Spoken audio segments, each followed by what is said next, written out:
Taga saan ka? Bulacan pa. Layo dumayo ka pang BGC. Para makita.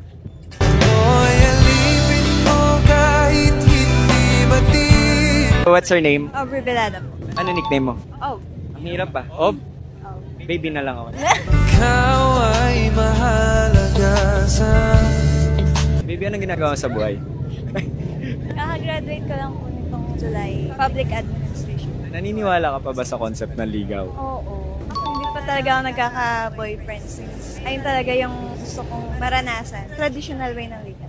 Hindi ka pa nagkaka-boyfriend? Hindi pa po. Bakit? By choice, by responsibilities. Bakit by choice? Wala pang dumadating. Baka ito na. sa'yo yakap ako'y nasasabi. Paano ba yung ligaw para sa'yo? Ano yung ligaw na gusto mo? Kilalanin yung family, Kamag-anak mo yung kasama mo ngayon, di ba? mga pinsang ko. Sa kanila na ako magsisimula. Sa piling mo ako ay masaya. Kung sakaling liligawan kita, ano mas gusto mo matanggap? Rose or chocolate? Rose. Mas may meaning. Chocolate kasi parang kaya ko naman bumili eh. Kailan ba yung last time na nakatanggap ka ng rose? Wala pa. Wala pa? Hindi ka pa nakakatanggap ng rose? Friends lang. Friends lang.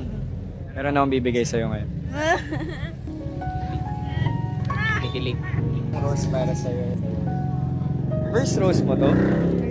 Ano feeling? Nakaka-flattered. Napapanood kita sa TikTok. Hindi mo sinabi sa akin yan kanina. Ano hinahanap mo sa isang lalaki? Ano ideal type? Yan. Pogi yan. Physical mo. Ako'y alipin mo kahit hindi batin. Pwede ng first. Pwede, pwede. Sa'yo yakap ako'y nasasabi.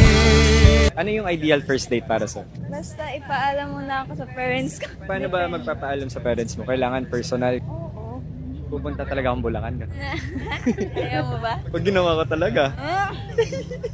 Meron na akong inaaral na magic trick. Yung magic daw na to, makaka-feel ka ng spark. Baka kuryente yan. Sabihin mo sa akin at meron na. Wala. Wala. Isa pa. Sa'yo yakap ako'y nasasabi. Ano, ba't ka namumula? Ang cute. Anong mas sweet ka hanggang? I love you o mahal kita? Mahal kita. Mas na-appreciate kasi sariling bagay. Mahal kita, baby. Pagkat ikaw lang ang nais makatabi.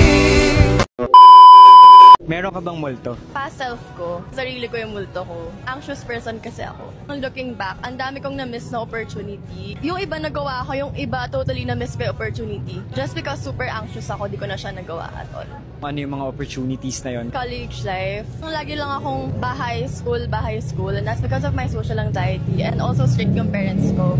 But ngayon na, pagtitignan ko, parang di naman na pala sila as strict nung time na yon. Meron ako na yung naging strict sa self ko kasi meron akong fear na, ay baka pag ginawa ko ito, papagalitan ako. Feeling ko, ang dami kong naging friends pa sana if hindi ako lagi natatakot. Opportunities in general na hindi ko nagawa in life. Until now ba, naisip mo pa rin yung multo mo na yan? Yeah, Pero wala naman ako magagawa pa kasi nasa past na yun. So, ang meron lang ako is now. So, I just have to work on it now. Ngayon ba may ginagawa ka moves para mabago yon? Eto, yung paggala ko mag-isa. And these days, I just keep doing lahat ng mga gusto kong gawin na dati di ko ginagawa. Tingin mo naka-move on ka na sa multo mo? Not totally move on, pero I'm getting there.